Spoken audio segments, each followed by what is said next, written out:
এজন দৰ্শকক এজন শিল্পীয়ে বহুত মানে শ্ৰদ্ধা কৰি থাকে, মৰম কৰি থাকে। আৰু এজন দৰ্শকৰ বাবে মই কেতিয়াও মানে এইটো ক'ব নোৱাৰোঁ যে কমিটিৰ মানুহ বেয়া, মোৰ বাকী দৰ্শকখন বেয়া, এইটো কেতিয়াও হ'ব নোৱাৰে। মই আপোনালোকৰ সিদ্ধান্তটো গ্ৰহণ কৰিলোঁ আৰু মই এতিয়া মানে এইটোৱে চাম যে আপোনালোকে মানে গায়ে হাত তুলিব, এনেকৈ বুজাই এনেকুৱা কৰা নালাগে।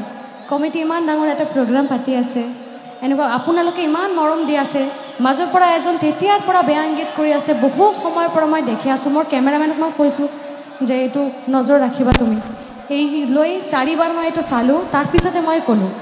তো মোৰ মনে হৈছে এইটো এনেকুৱা মানে কোৱা দৰকাৰ, কাৰণ মোৰ নিচিনা বাকী বেলেগ শিল্পীবিলাকেও অকৱাৰ্ড ফিল কৰি থাকে ষ্টেজৰ মাজত, গান গাবলৈ অসুবিধা হৈ থাকে, মনত কিবা এটা বেলেগ বাজে, এটা বেয়া কথা ফুৰিবলৈ থাকে, এনেকুৱা হৈ থাকে। মাফ কৰিব যদি কিবা মোৰ ভুল হৈ থাকে। এতিয়া এটা বহুত সুন্দৰ বিহুসুৰীয়া গান মই আৰম্ভ কৰিছিলোঁ, সেই গানটো আপোনালোকৰ বাবে।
NB নিউজ, সহজ সৰল ভাষাত নৱভাৰতৰ কথা।